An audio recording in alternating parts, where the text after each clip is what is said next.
going. This is the 8-9 combo. I'm Brett McKay, and I'm joined fresh from a weekend in London with the Sharks on their way to a European final.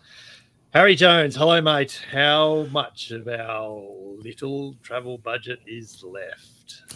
How's it, Brett? Travel budget's gone. I was actually what in about the next year's and the year after that as well? forever into perpetuity. It's gone. It's spent. It's like tumbleweeds into the wind, blowing across the Thames. And I was actually in the outer borough of London called Richmond upon Thames. It's the only borough that has on both sides of the river.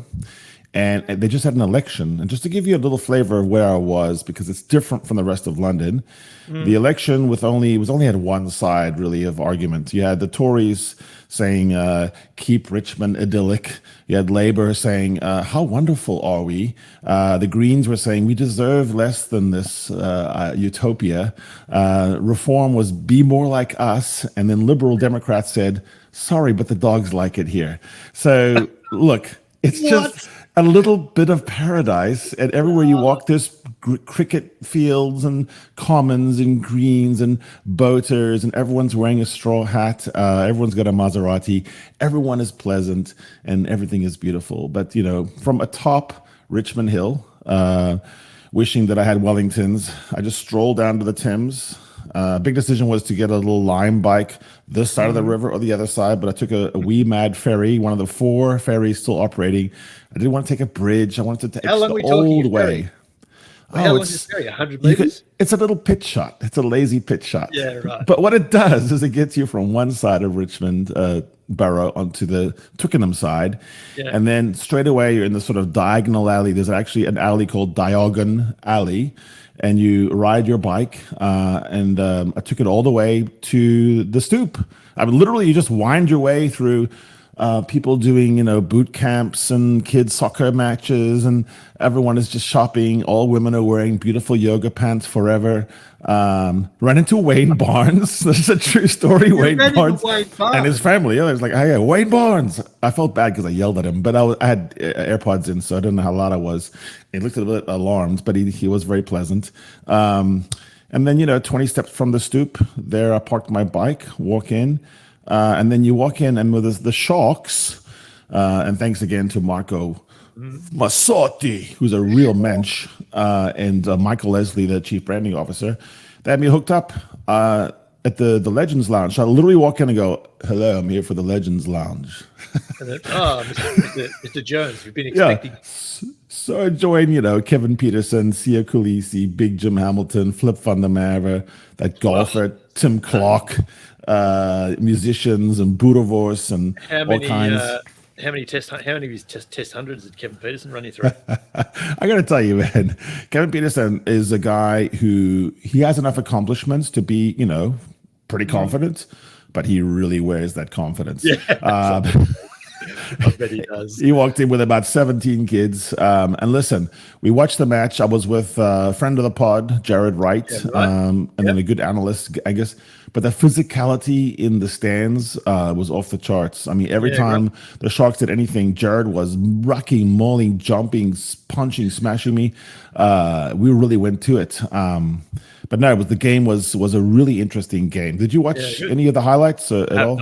I have not seen, not of that game. I've seen like 2 minutes of Leinster. But listen, game was a classic 1-point Safa win over a French team. We'll come back to that. Yeah, later, we will. I will give you a quick tease. Rob Simmons, Queenslander, Rob Simmons was good enough to drink after the match. And he was locking down with Tomas Lavanini. Yeah, and with Marcus Kremer on his side. Yes, exactly. True story. Not a bad 4-5-6. No, true. Episode 13 of the 8-9 Combo Rugby Podcast. It's all thanks to the Sports Social Podcast Network and available across all the pod platforms. So please do like, follow, subscribe, rate and review and share as well. And mate, you are the enterprising number 8 getting things done. I'm the organising 9 left at home to reconcile it all. So let's just kick off the week once again with our cheers and jeers, and I'm suspecting we've heard your cheers already. What else have you got, possibly? Ooh, I don't know. So the cheers, Highlanders and Tonga. Tonga suffered that terrible volcanic-based tsunami in 2021, which made life even harder than it was. And if you know Tongans, and I do, you will know they're full of life and song and food and fun. But I'm actually going to go. My cheers are for Aussies, Australian rugby players with R in their names. So we've covered Rob Simmons. Oh, that's Rob Simmons, but Ryan Smith. Tim Ryan, that canine wing, Harry Wilson, Zane Nongor, and then Fraser McWright, Mr. Wright. I think those guys are playing some good footy. And I want to say that the Reds are pushing your Brumbies. They are. They absolutely are. I've written about the Reds and the Brumbies being best equipped for a finals run. And deep for Rugby Pass this week, so keep an eye out for that. My G's for you, unfortunately, to single out an Australian, is TMO Brett Cronin, and we've got to give Brett, who was a lovely bloke for the record, a bit of a razz after he concluded that he couldn't find a conclusive reason to not award the try to Crusaders like Quinton did Strange. And that was despite two different angles showing very clear darkness of bodies between the white line and the white ball, and there was a gap, is the point. So I still find that one very hard to believe that he got that down. And a bit of a bonus cheers for you on the topic of Queensland. Their first win in Christchurch since 1999, which is huge. So topical, very topical. Very much looking forward to this week's guest, mate. A genuine Wallabies great, who loves a Villies pie at the rugby just as much as I do. He joins us next. And he joins us right now, in fact. Wonderful to welcome back for a chat this week's guest, a two-time Rugby World Cup winner, farmer of Angus cattle, front and centre on the Australian rugby coverage with Stan Sport. He says he remains faithfully podcast exclusive to Harry and me, and so it's great to hand out an 8-9 combo debut to Tim Horan. Hello, mate. How you doing? Harry, very well, thanks. Thanks for having us on a public holiday here in Brisbane. So I'm not sure your fee when you offer guests to come on, but it's double time today. Yeah, two pies, mate. Two for you. Two Villies pies. Yeah, two Villies for you next time you're in Canberra. Show and tell time, I believe it is, Tim. I believe you've got some things to show us. You've been delving into the Horan Archives. Yeah, it's been it's funny. About a couple of years ago, of course, when the Brisbane floods were here, the second lot of floods, and I had some stuff in some storage and got a little bit of flood damage. And Andrew Swain, of course, our great Stan Sport commentator and producer, helped me sort of get some bits and pieces out of the storage unit. And I brought a few back to the house. I thought, gee, I better go and do something with them. So you want a bit of show and tell? I just got some bits and pieces here for you to show. So this would be good. This one here, that's when we came back. They used to give these like little sort of flags. So it's a Springboks v Australia in Cape Town in 1992. That's their return game, isn't it? That's their first game back after apartheid. Well, they had the All Blacks before us the week before in Joburg. Yeah. Then we went down to Cape Town in 92, and they the All Blacks beat them in the first match, and then we beat them in Cape Town in the wet. I think Paul Carrozza scored a couple of tries. What else have I got for you here? Obviously, remember, I must try and get this one framed at some stage. That's the that's the centenary jersey against England. What year is that? 1999. I think that's 99 when we all played in the. Of course, they were blue jerseys then because that was New South Wales colours. That's right. So, listeners on our pod, Tim has just held up that magnificent light sky blue Reebok jersey from 1999. It was a one. And then so the other couple of ones that Harry's looking confused here. Why was it blue? Why was it blue? So Harry's looking confused here, Tim. So back in the day, Harry, back in 100 years ago, Australia would wear sky blue if they were playing in Sydney, or they'd wear maroon if they were playing in Brisbane. Oh, I see. Okay, colours before green and gold was adopted. That was how it was. Interesting. Hold that number up again. So mate, that's the one. That's the Harlequin centenary of New Zealand Rugby Union. So that was the centenary. That was Canterbury call it the World 15 game. So we played 3 test matches actually against New Zealand. So that's all sort of checkered Harlequin one. And it was funny because the first test match was in Christchurch, and there was Nick Farr-Jones, Gavin Hastings, Didier Cotter-Berabera from France was fly half, and there was I think back then it was like 21 players in the team. not 23 like now. The 21 players, of that, there was only 5 players in that side who'd never beaten the All Blacks. So, so we won the first test in Christchurch, an incredible atmosphere, and Gavin Hastings, all these guys had never beaten the All Blacks before, and we beat them pretty well in Christchurch, and then we got dusted in the second test match in Wellington when we changed our side around a bit. We had Jeremy Guscott and all these players, incredible players, and then we just lost the third test match in Auckland. But yeah, 3 tests against the All Blacks in 1992. Yeah, pretty impressive. Right. Genuine. And then the other ones that Canterbury Harlequin jersey too. Yeah, the other ones you sort of you grab these jerseys, you think they're just sitting in a basement in an old sports bag. I've got to do something with them. So, and then this one here, you'd like this one, Harry. So that's the nice 99 Rugby World Cup semi-final. Not a bad one. That looks a big one too. Stephen Larkham. So I swapped that. So I'm not sure. That's the Stephen Larkham field goal. It is too. Yes. Yeah. Right. A bit of fun. And one that I'm not sure, Brett, whether I should frame this one or not, but you get the chance to meet other sports people when you play the game for Australia. And I had a chance to. I knew Alan Border really well. And I know what you're holding up. I know what you're going to hold up here. So I got a one-day jersey from AB. I swapped him a jersey. Another one, my favourite rugby league player was Brett Kenny at Parramatta. So I swapped the jersey with him. And also I swapped the jersey here with the great Freddie Fittler. And that's World Cup jersey. It says on the sleeve here, where is it on one of the sleeves here? It's the 95 World Cup jersey. So right. Freddie Fittler, there he is. I thought you were I thought you were going to hold up the shirt from the Alan Border testimonial cricket game in the early 90s. That's what I thought you were bringing out. That was a while ago. Yeah, that was. I actually made Fatty Borton, I reckon, that in that game. It absolutely did. Fatty Borton, Harry played league for Australia and Manly, and the Roosters took this absolute one-handed screamer of a catch in the outfield, and he's dined off it ever since. Maybe, so Harry was. So where is the Tim Horan Archive located, by the way? But it's just in bags around our unit. And then the last one, you'd like that one. That's the first test match I played.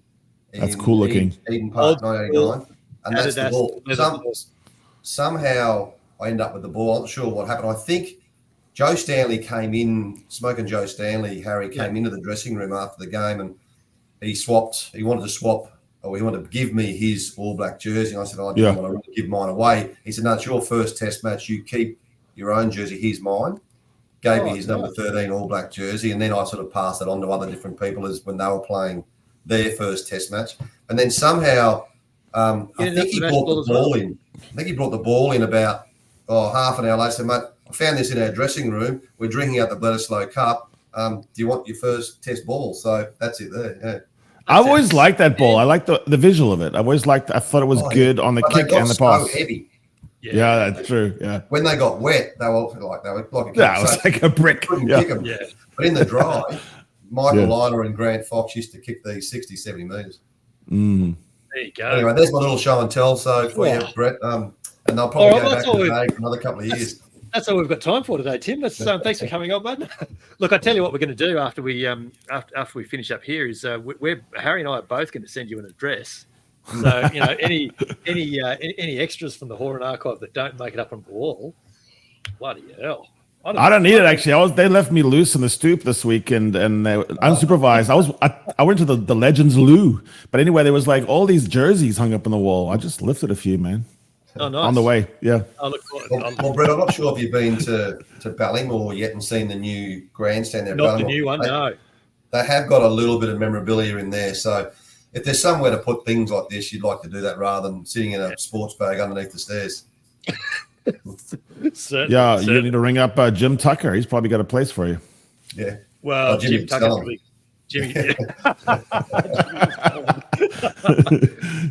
Jim's probably got his own wing of Ballymore with his own memorabilia in there and all that as well. We better get into this. 4 rounds of Super Rugby to go. Tim, I can't quite believe we're 3/4 of the way through the regular season already. The Brumbies and Reds look pretty well prepared, don't they, to fly the flag going forward from here? Yeah, they do. The Brumbies sitting third at the moment. They've got to get to second, I think, and they've got a chance to do that. Might be a tough one. You'd need, obviously, this weekend the Hurricanes play the Blues. That's really important for New Zealand rugby. But also, one of those sides, of course, is going to lose. Might mean the Brumbies jump up a little bit further. But I think for Stephen Larkham, the last time, he stumbled a little bit out of those sort of top two. He needs to be at least top four, which they will.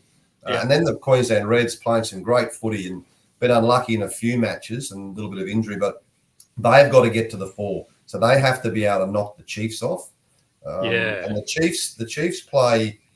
They play the Hurricanes and the Hurricanes Blues. and the Blues play each other this week, but and then the Chiefs, they all play each other. So the Chiefs have got the Blues and Hurricanes in the last two rounds. Last two. So potentially what happens there, the Chiefs might win both those, but you want to, if they lose both of those, the Reds keep winning. The Reds have got a pretty good run home, apart from Fiji away. You could jump to four. If the Reds get to four, then you get a home quarter final and you're a chance.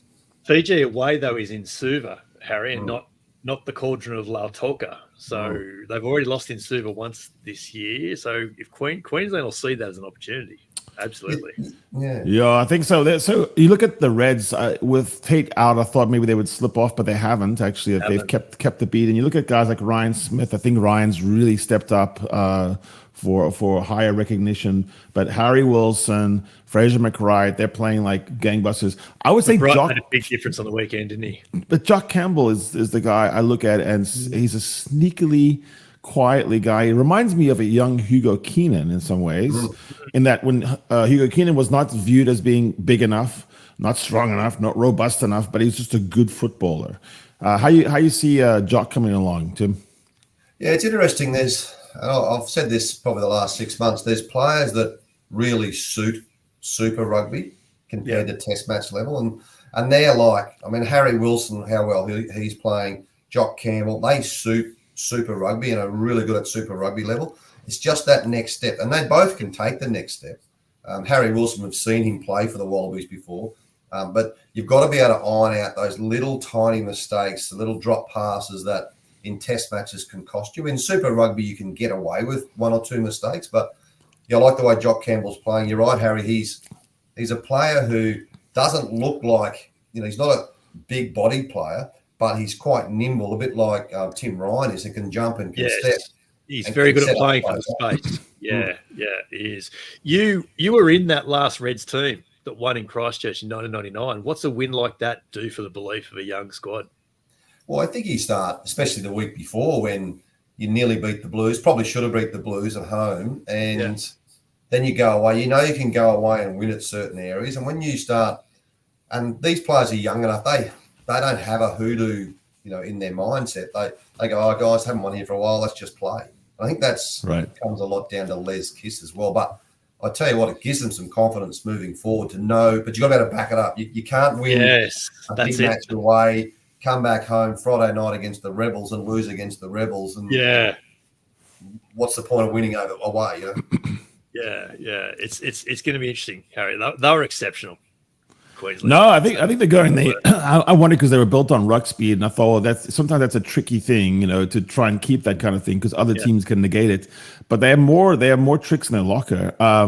Watching the Stan Sports nowadays, Timmy, I'm always laughing because it looks like you're like a hooker there. You got two giants, so one on either side, just squeezing you in. The physicality in the comms box has got to be off the. When Sean commentates, it's like you got to watch out. There's elbows flying, man. Yeah, he's got, and when he commentates, because you different styles of commentary, and Sean, I'm sure he's told you before, but he takes his shoes and socks off, he stands up, he sits down to get the energy out. When of course when Tim Ryan scored that third try at Suncorp Stadium, a couple of weeks ago, he's up out of the seat, and you got Morgan Tuanui to the right of me. I'm just sitting down like this, The commentary boxes are quite small sometimes, and I'm usually a sitter most of the game, only because I've got a bad back and bad knee. But Sean and Morg usually stand up, and I stand up occasionally, but it's pretty tight sometimes. Always in the centre. The Cairns Stadium commentary box is quite small, and I noticed last week that by the time they stick the Stan Sport backdrop in the background, there's not a whole lot of room. It's like maybe a square metre either side, so it's intimate, Tim, definitely. Yeah, I was in the game I was just at. Kevin Peterson, the cricketer that Brett loves so much, was saying something. Didn't he? On breaks. We don't have a lot of stat talk. We don't have a lot of stats flowing because cricket's very stat orientated. I just wonder about the use of stats in the comms box. It's a tricky one, right? Because some people find it boring. Not every stat really matters in this particular match, but in another match it does. How much stat feed do you get during a game? Do you pay attention to it? Are you looking to see what did I just see, or do you kind of just go with the feel, the vibe of the game?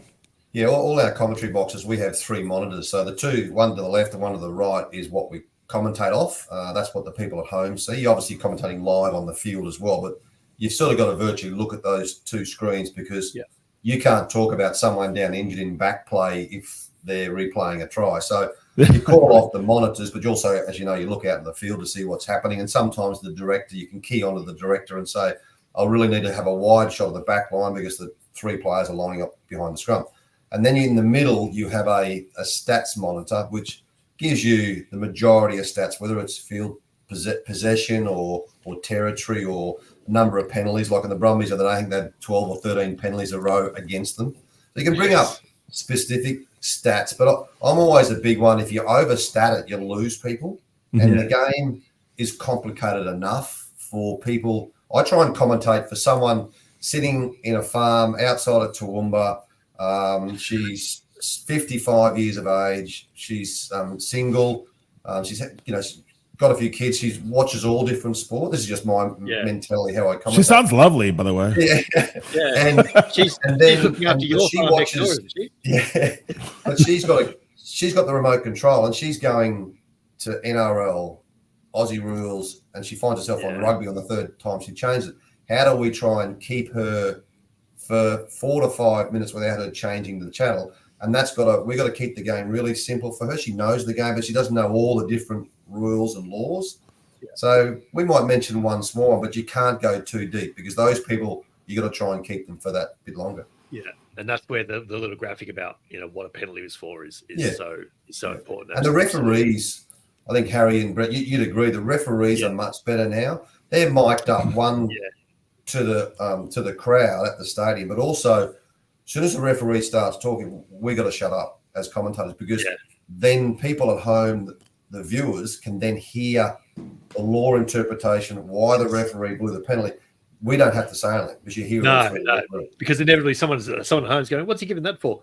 Yeah, here he is about to explain what he's But I think the woman from Toowoomba would is a human interest stories as well, like background on some of the players. I think those little funny anecdotes are really endearing if you can find some hard luck story or some interesting story, or even like the junkyard dog having an actual nickname and playing it up, which I know you love.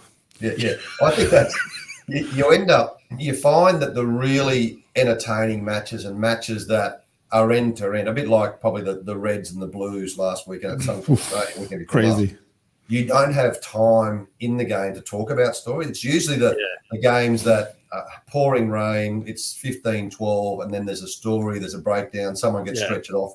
You've then got time to tell a story. There was time for that in Canberra the weekend. Yeah, there was a bit. That first and second half, It was a bit.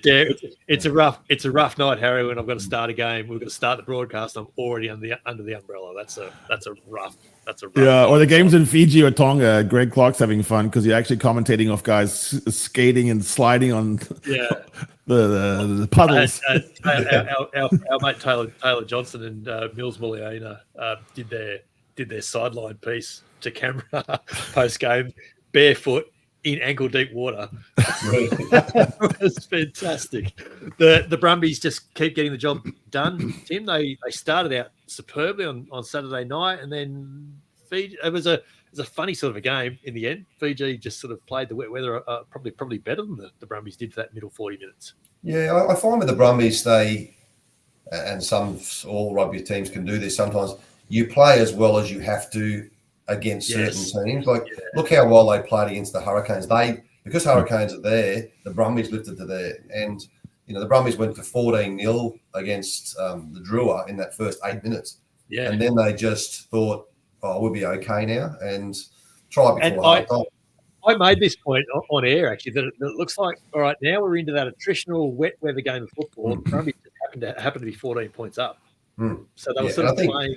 That's when you needed, I think I might have said in commentary, that's when you needed Rob Ballantini. That's when you needed some really big names. Like James Slipper went off in that first half. Alan Toll went off in the second half. They lost that probably experience and leadership and drive. But they got the job done. I think Stephen Larkham has got a side now, like Tamati Tua. Like, how well is he playing at 12 at the moment? So they've got Punch. They got Icky Tau scored a double. I thought Harrison Goddard played some really good footy. So they've got some depth now. I mean, Pete Sama was a big loss, but that back row now, Jerome Brown, you got players who can come in, Charlie Cale. That you've got some options there now for Steve Larkham moving forward. The interesting thing about the Brumbies, Harry, when I look at the table, is that they're, like defensively they're very good. They've only conceded 30 tries this year, so they're only on average letting in 3 tries a game. But their attack is 100 points less than the Chiefs and the Hurricanes and the Blues. So they're not scoring as many tries. The difference there is that Noah Lolosio is kicking at 88 or 89%. So they're knocking over penalties and they're just accumulating scoreboard pressure however they need to. Yeah, I'm kind of torn. I'm not sure if it's actually they're playing almost like good knockout footy before the knockouts start, if that makes sense. Also, they're more counter-attacking, but also counteracting. They need the other team to play for them to play off. They're almost like a serve and volley, like a volley player, where you've got to you generate the pace and then I put it away. And so I think that works in knockouts. I think right now the one worry I have is the scrum. It looked like they got shoved back a little bit this week. And then also how difficult it is for Len Ikitau to find the camera to point at when he scores. That's difficult because sometimes the replacements get in the way. They're generally always in the same spot. Cameras shouldn't be hard. I mean, he worked hard to find it though. Yeah. It's not difficult to find the camera, because when they do their warm-up, they know where the 2 end cameras are. There's 2 at the end. But to score right near them, it's actually the hardest thing is for the director in the truck outside to hit that camera at the right time when Icky Tau's looking up. That's special. Instead of going for the better kick for his kicker, he was actually going to the camera. I swear. Yeah, it was good run. Have we got any like the Rebels are in a funny sort of a spot. I still think they'll finish about where they are, about 6th. But it's got to be tough for them going on now, particularly with the vote and everything going off field late last week. Yeah, you talk about early in the season, we all looked at the Waratahs and their first 5 games and how hard a draw that the Waratahs had in those first 5 matches. Only won one of those against the Crusaders. And the Rebels, likewise, at the back end, they've got a really tough 4 or 5 games left now. Yeah, they've got a really hard run. 4 matches left, and it's like, how do you win one of those? So they're going to have to win Friday night or another one to stay in. I think they'll stay in the 8, but they could drop to 7 or 8 quickly. Yeah, they've got Reds this week, then Chiefs, Brumbies, Drua. And the Drua game is in Melbourne, I think, from memory. So it's a rough run home as far as it's interesting. All Australian teams are basically playing each other. The New Zealand teams are basically playing each other this last month as well, which is curious. The Waratahs and the Force, we've got the red pen poised. I think that gets applied this week.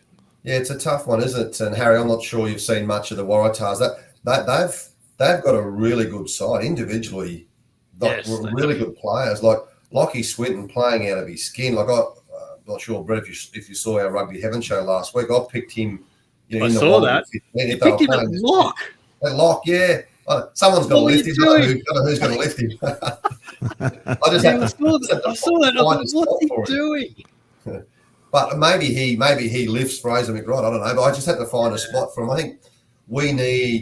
think Joe Schmidt needs a big, powerful, aggressive forward pack. I think we got bullied a bit the last couple of years in our forward pack. So Swinton could stand out as well. I can't find the reason why the Waratahs aren't winning. It's not for lack of effort and try. It's just combinations and rhythm just doesn't seem to be happening. There's several players that are playing a lot better than a year ago. Like, look at Ned Hannigan's having one of the best seasons he's had in ages. Holloway's been fantastic. No, like, so individually, I think I'm a big Tane Edmed backer, as everyone knows. So I don't really see it. Look at the points differential up until a week ago. They were better than most of the other teams that were on their side of the draw. So I think it was just little moments, a couple of kicks here and there. But then at some point, your team also runs out of momentum trying to believe when you keep losing. And I think they've hit that wall with injuries racking them as well. They've used, I did this count over the weekend because I was curious and I included a mention of it in my Rugby Pass column. They've used a dozen different front rowers this year, 4 in each position. Julian Heaven's now out, so they're on to their 5th hooker. And they've got 3 blokes, including Dave Parecki, who have not played a game this year. So there's 15 front rowers plus another hooker coming in this week. When and for reference, I think I counted out the Brumbies have used 10. It'd be very weird if they beat the Crusaders twice and the Crusaders qualify and they don't. Yeah. Yeah, well, yeah. Do you guys think? Do you think the Satyrs will qualify, guys, or not? I think they'll squeeze into 8. I reckon maybe just they. But I thought they might have won the weekend. I'm not sure they do. So they've got Highlanders this weekend. That's the big match for them. That's everything, right? They got to beat the Highlanders. And then Force Rebels Reds, and that'll give them 5 wins. Yeah, they could maybe squeeze 8. 5 gets you in. Like 5 with bonus points last year gets you in, but this year's a bit trickier. But 5 also didn't get 2 teams in last year. Yeah. So bonus points are going to be the game with Highlanders is Dunedin or Christchurch. Yeah. Okay. You saw this stat as well, Harry. The Crusaders have lost. What is it? 4? Well, they've lost 4 of the 5 games to Australian teams this year. The previous 8 years they've won 33 of 35. Wow. So it's a fair run. Blues, Hurricanes, Chiefs. Who's the main New Zealand hope, Tim? At the start of the season, I picked the Blues to win. I'm going to stay with them. I just think they've got too much depth, and they can play wet with a footy. They can play dry with a footy with Talia and Caleb Clark on the wings. They just got so much depth with Ioane in the centres and Hoskins Satutu at number 8, playing the best footy of his career. So but we'll soon find out. You know, the Blues Hurricanes this weekend. That's going to be a cracking match, and be probably test match level. And then you got the Chiefs. You know, Dane McKenzie if he's there. He's done a bit of an injury cloud suddenly. Like he went off injured last week over the weekend. So that's interesting. The Blue just going at the Blues. They've still only conceded 19 tries. They've conceded 7 tries in their last 6 games, I think, and 5 of them were last week against Queensland. There, yes, I don't think I've ever said that about a Blues team. Their defence is unbelievable. Yeah, so Harry, I'm not sure if you've seen much of it, but the Hurricanes and the Blues are well and truly ahead, and they're going to be very hard to beat. They finished 1 or 2 really hard to beat. That's why the Brums and the Reds, or especially the Brumbies, if they can get to second, I don't know whether they can, but if they can get to second, that'll be a good shout. Well, and this is where it becomes interesting this weekend, because obviously they are going to lose points. The Brumbies absolutely need to put the Waratahs away and take a bonus point win. That'll get them to within a point or 2 of whoever it is in second, and then the Brumbies run home is actually pretty fair. So I'll be there or thereabouts. Top 2 seems like a prerequisite for Super Rugby honours in the end. That's why I'd like the home and away series. I would like Super Rugby to have more finals matches and do a home and away, because the home and away is interesting. Style? Best of 5, best of 7? What do you suggest? No, just home and away, just one, because then you're still in it, and mathematically sometimes that could be its own suspense and jeopardy, and then the home fans of anyone who qualifies get a home game. Home tries worth double? There'd be some tiebreaker. Yeah. But it works well in the ones I've seen in rugby, because it really builds excitement, because you're never really safe. That second one comes around, you have to still do your thing. I look forward to you building the business case. We need more matches. Got to have more matches in Super Rugby. It's too short a season, actually, compared to some of the others. It depends on what happens next year. Of course, if there's no Melbourne Rebels, what happens next year?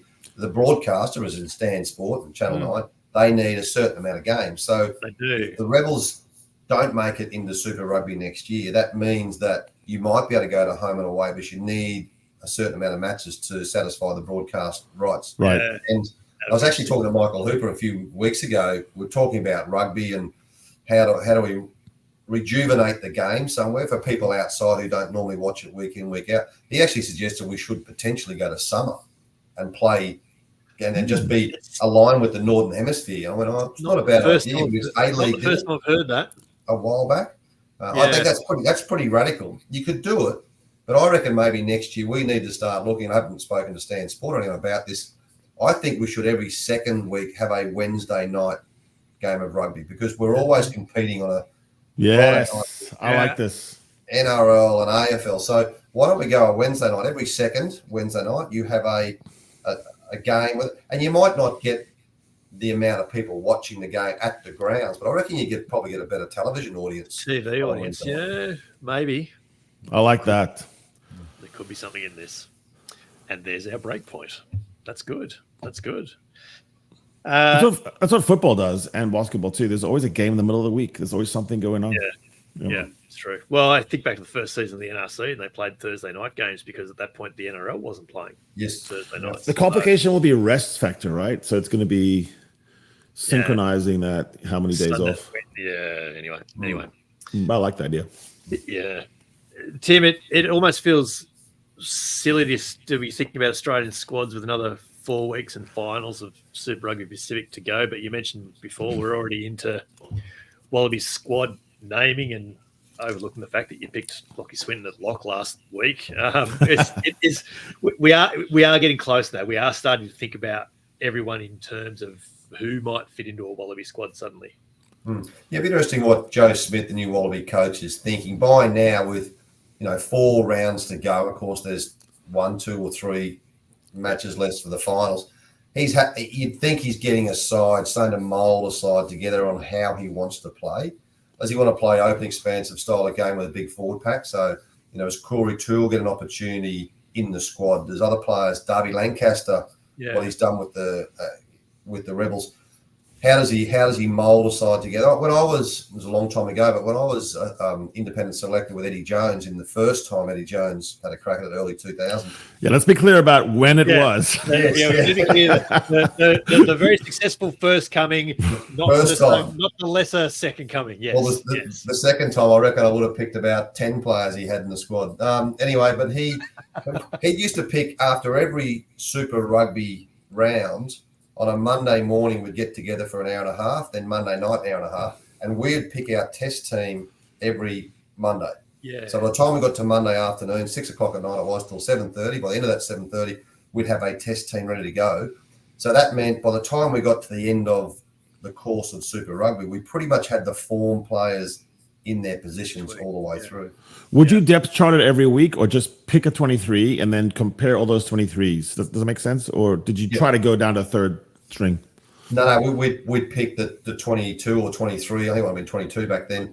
That's the side. If you had to play a test match this weekend, and then someone had a poor game, you'd drop out, someone else would go in. So then, because sometimes your memory over what happened, who played well in round 2. So by the time you get to the end, so it's quite a good model. Yeah. I'm sure I recall Dave Rennie and his assistants doing something very, very similar through his the variable, of course, is how Joe will play, because whether you're talking about 2, 9, 10, 15, maybe even 12 a little bit, that's such a different style. And, Joe doesn't seem like a guy who changes much. So the clues, you're sifting through the archaeology of his career, it's like Leinster and then Ireland and then his stint with the All Blacks. To what extent was Joe last year really driving things, and to what extent was it Ian Foster? When I look at all that, he likes big forwards who get off the deck. He likes high work rate. He hates error. He doesn't like people do stupid things. You get dropped. And he'll sometimes pick a guy like a CJ Stander who doesn't look like something, but he's just a hard worker. That looks like Harry Wilson a little bit.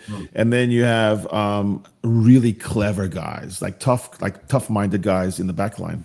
So do you know all the rumors. Do you think you've heard anything else, or do you think Joe's going to bring a Joe Schmidt plan to the Wallabies? I think every new coach, whether you're under 10s or you're the Wallaby coach, you always want to find or unearth the next player or two, and that's why I think Corey Toole, Darby Lancaster, I reckon they might get a go in the squad, in the wider squad, and then that side against Georgia, that's the third test match after the 2 Wales test matches, maybe he tinkers a little bit. I don't think he'll tinker too much, because look what happened to Dave Rennie when he made 12 changes against Italy there a couple of years back. That was his downfall, not disrespect Italy. But and I don't think it was Dave Rennie's fault.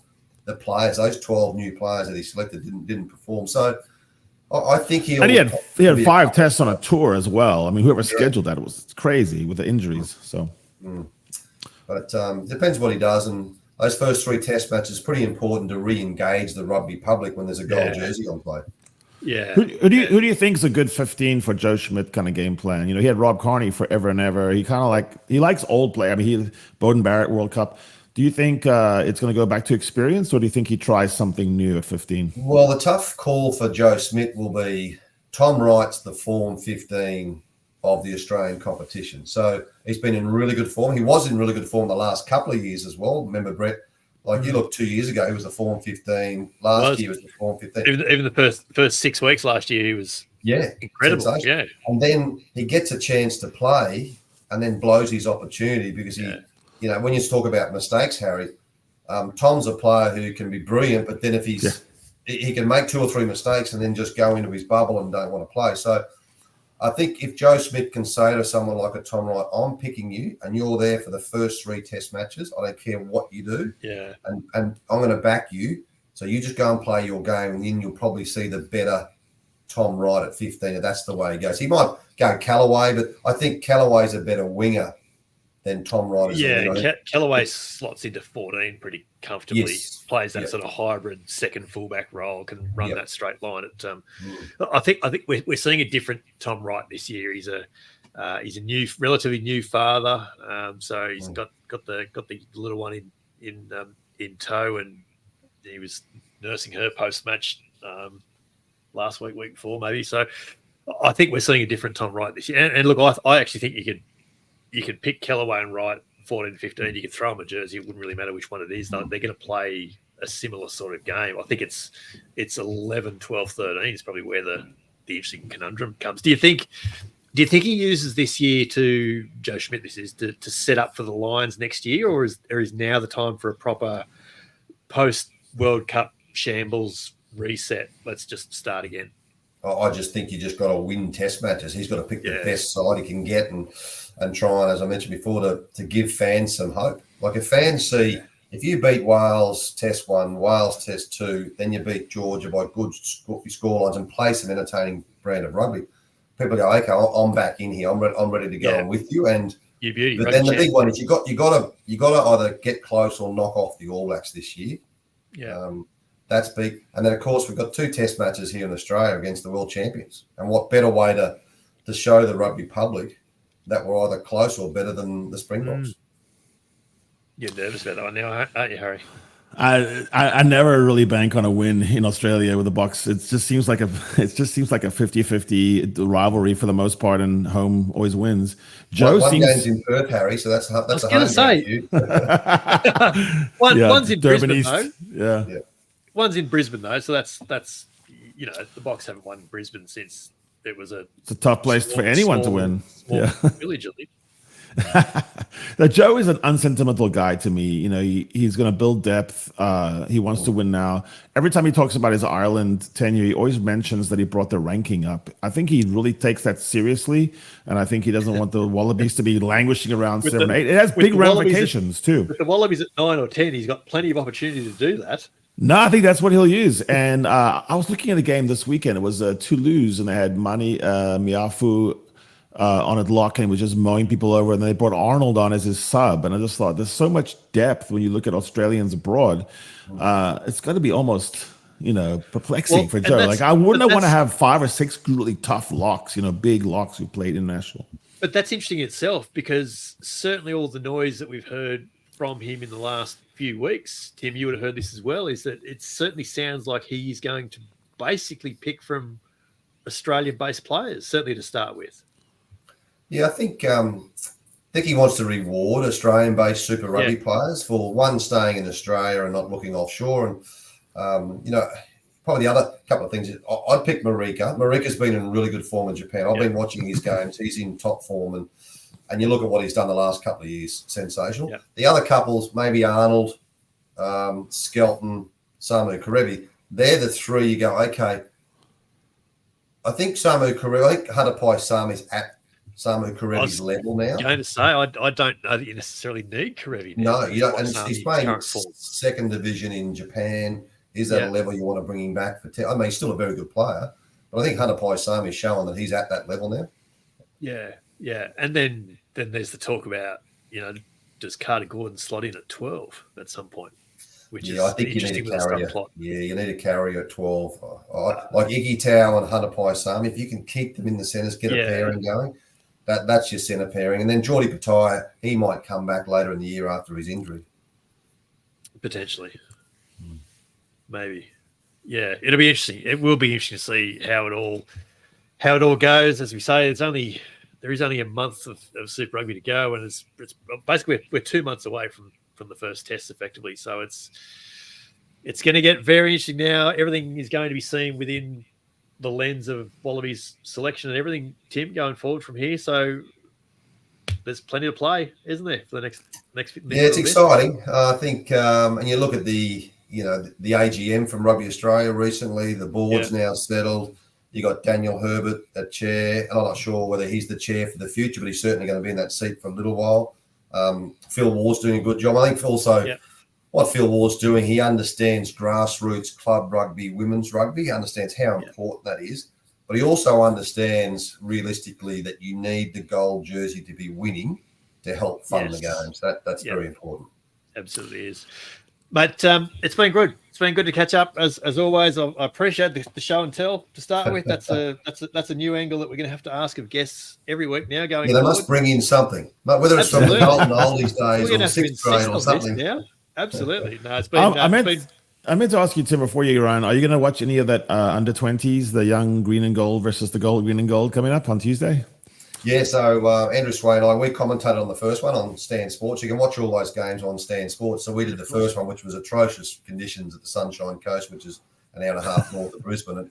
And, the under 20s, Nathan Gray, my former centre partner with the Wallabies, of course, won a World Cup in '99. He's the coach. Laurie Fisher's the assistant coach, which is good because obviously Laurie's going to help out Joe Schmidt, and he's able to get to these 20s early and talk to them about what the next step looks like. So, Tuesday night, tomorrow night, there's another match on. Then Sunday is the big one for the Aussie under-20s. They take on the Junior All Blacks. Take on New Zealand, And it's great because look at 2027, there's an odds that one or two of those guys are in the team. And I think it's fascinating to see the next generation. There's a handful of them have played Super Rugby already. There's a couple of them have played against the Waratahs this year with their injury crisis. So it's good. Thanks, mate. Thanks, cheers. Good to talk to you. We'll see you at the stadium again sometime soon. Good stuff. Thanks, guys. See you soon. Go well. Okay. This is the 8-9 Combo Rugby Podcast with Brett McKay and Harry Jones. And, mate, how good to catch up with Tim Horan once again. Show and tell. That's going to become a thing, I'm sure. Lovely guy on and off camera. He's the same, either way.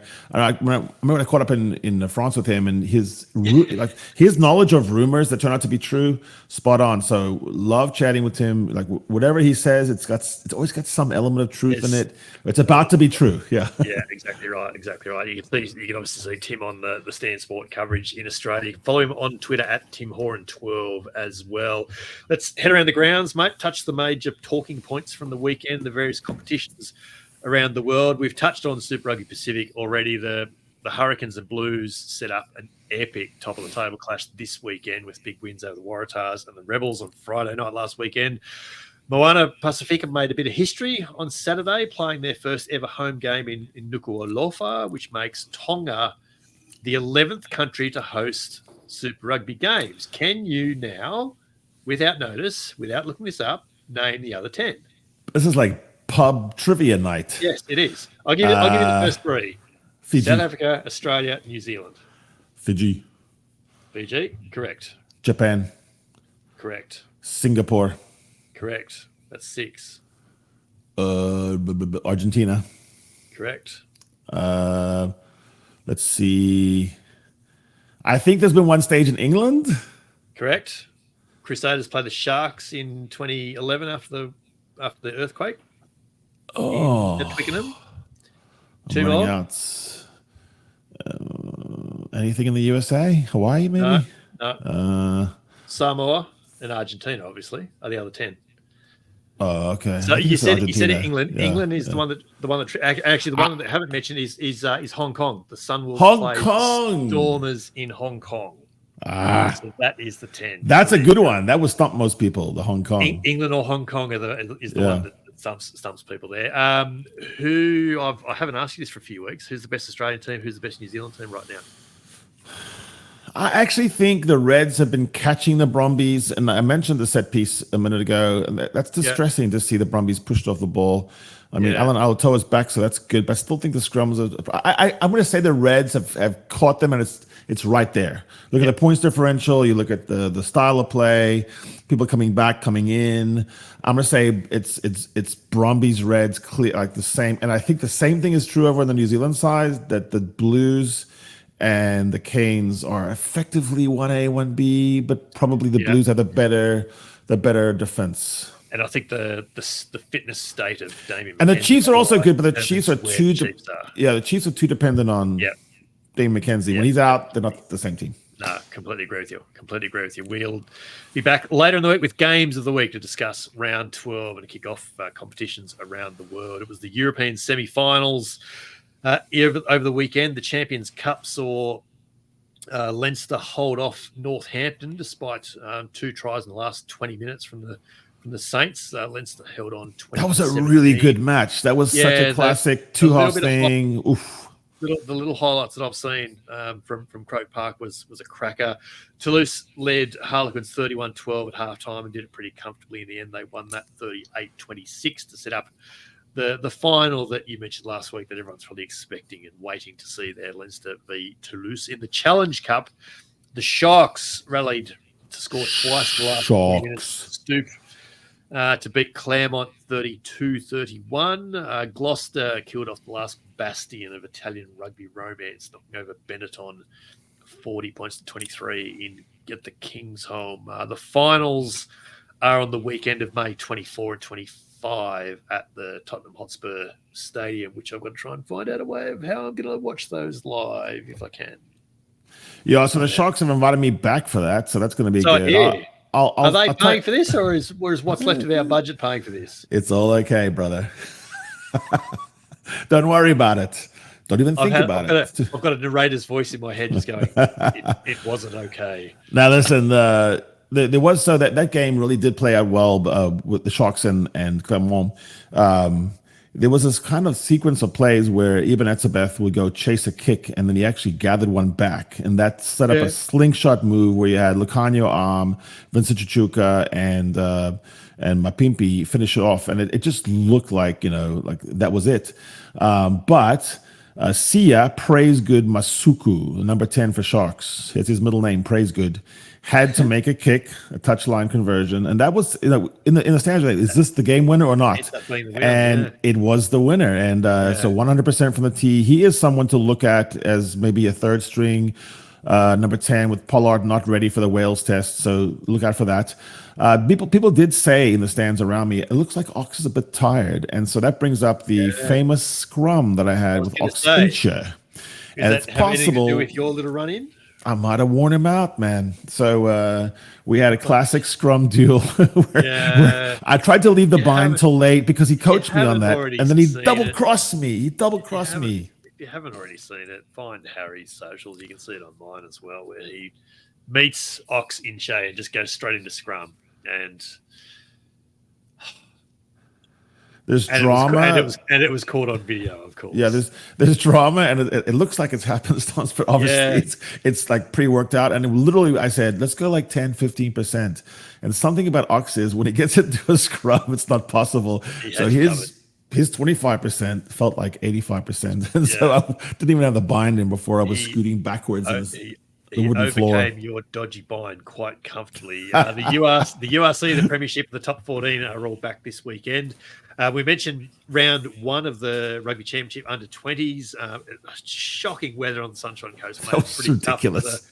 For the junior box in New Zealand. They drew the first game 13-all on Thursday. Australia went down to Argentina 25-6 in absolutely torrential rain the second game. 3 tries to 0 it was from the Pumas there. Round 2 Round 2 is Tuesday night. So if you're just listening to this on Tuesday, it's on this afternoon. But yeah, 5 o'clock sees New Zealand and Argentina. 7 o'clock is Australia and South Africa. Round 3 is on Sunday. We'll touch on that in games of the week later in the week. Final round of Japan League One. The Wild Knights finished 10 points clear on top with a 43-14 win over the Cannon Eagles. Suntory now haven't won a game in their last 3 starts, and they finished third, 15 points behind Toshiba. They went down again to the Kubota Spears. Ricoh Black Rams, Honda Heat, Kentetsu Liners are now locked into the promotion relegation matches. But the result that got my interest from Japan was in Division 3, the Kurita Watergush, which is the team Ned Hennigan played for a few years ago. They beat Sky Active's Hiroshima, which is the artist formerly known as the Mazda Blue Zoomers. They beat them 38-33, but that was enough for Kurita to jump the Sky Actives into third and into the last promotion relegation spot for Division 3. So a little bit of late season drama there in Japan. Round 9 in Major League Rugby, San Diego beat the Dallas Jackals in the Harry Jones Cup, 30 points to 24. There was wins to Seattle and Houston as well. But the result of the weekend, I think, was Chicago beating New England 26-20 on Free Jacks' home turf and to edge a bit closer to top spot in the Eastern Conference. Houston and Seattle are separated by 1 in West. Yeah, it's really, really tight. Who did you have on hand to present your cup to San Diego after they beat Dallas? Every 43-year-old player from Australasia. Don't miss our end of week show, Games of the Week, where we go through all the comps around the world and pull out the matches we think you should watch this weekend. It's another reason for you to like, follow, subscribe, and make sure you do not miss it when it comes out.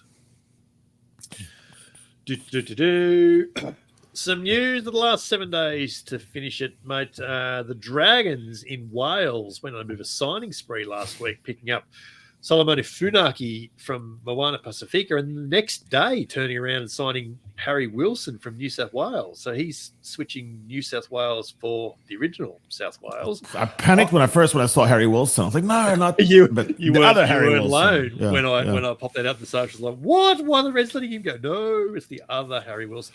I'm still surprised New South Wales letting him go, if I'm completely honest. With Isaiah Parisi already going to Leicester, one doesn't make a lot of sense to me. But anyway, the Daily Mail in the UK reported last week that Qatar have made a surprise bid worth a mammoth £800 million. So that's north of $1 billion Australian, to host the finals of the first 4 editions of the new Nations Championship, which is set to be held every 2 years, starting in 2026. It'll be the top sides it's the Sands nations plus 6 nations plus 2 more, basically. The Mail reported the Qatar deal was proposing a 3-day Super Bowl of rugby concept. It's literally huge if true. Do not do it. I'm reminded of the old adage, if you marry for money, you'll earn every cent. It's not the way to do this. It's got too many ramifications, and I'd steer clear of it. That is the sensible advice you would think, but within those 10 nations particularly, there are more than a few of which their share of £800 million would go a long way. So you just mentioned the Welsh, for example, the Welsh and Scottish dying for money right now. They're just literally dying for it. New Zealand's going to post a loss this year. At least Australia has a Lions series and a World Cup coming. But you look at a place like the Union, like the Welsh Union, they really are just like, where is it coming from? All the young people are going to football. And it'll be discussed. It'll absolutely be discussed. World Cup winning Springbok head coach Rassie Erasmus received an honorary doctorate from the Northwest University on Thursday. He was awarded a degree, Philosophiae Doctor Honoris Causa, and I'm quite sure I've pronounced my Latin not very well there, in the discipline of coaching science. His dissertation was a hell of a video. It was 62 minutes. I have seen bits of it. Yeah, I didn't see the whole thing. I wasn't sitting through 62 minutes, but I see what, I know what you've done there. So yes, curious. Good man. I think he's given a lot of service to the country, and most on the ground, you would actually consume him differently in South Africa. It's about his true commitment to transformation, finding talent where it was not even looked for before, and that's going to be the legacy, really. Besides the actual wins. And I think the thing early on, I can remember him saying, "These quotas are here. We need to make the most of it." So, and that was his code for, I'm going to find the best players that I can. He helped people see it a different way. And look, he had people on the right side of him, to the right wing, that were just giving him so much grief. The people have no idea what that felt like for a guy named Erasmus from the Eastern Cape. He really had people thinking he was a traitor. So he took a lot of heat for it. I think he's a better man for it. He's always going to have a little bit irascible side. He's going to have that. But I think good on them. Good on them, yeah. He's still in a hidden 62-minute video, no doubt. TJ Perenara scored the Hurricanes' final try in their win over New South Wales, and that's not out of the ordinary, really. But that was his 63rd in Super Rugby, which makes him the new standalone try-scoring record holder. He's overtaken Julian Savia now.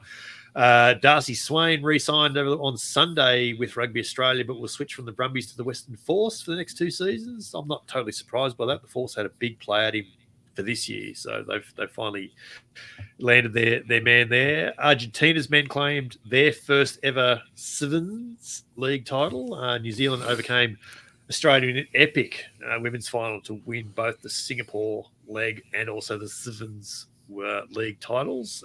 The New Zealand men claimed the Singapore double as well, beat Ireland. Australia's men lost the third fourth playoff to Great Britain. The Sevens grand final spots for Madrid on May 31 are now locked in. The top 8 teams will go through to contest that.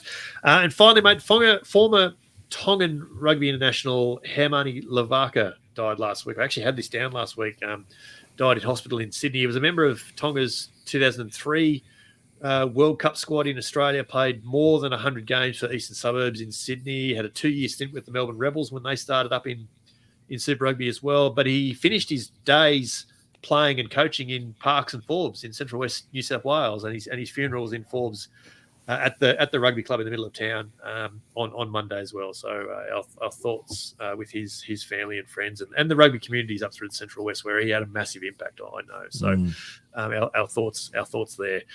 But, mate, that is episode 13 of the 8-9 Combo done. Check the show notes for the links to the 8-9 Combo on Twitter and YouTube. You can find video versions of the podcast every week there on our channel. We're also on Insta and TikTok as well. So give us a follow, a like, subscribe, interact with the pod directly, rate and share wherever you can, and just don't miss an episode now wherever they drop.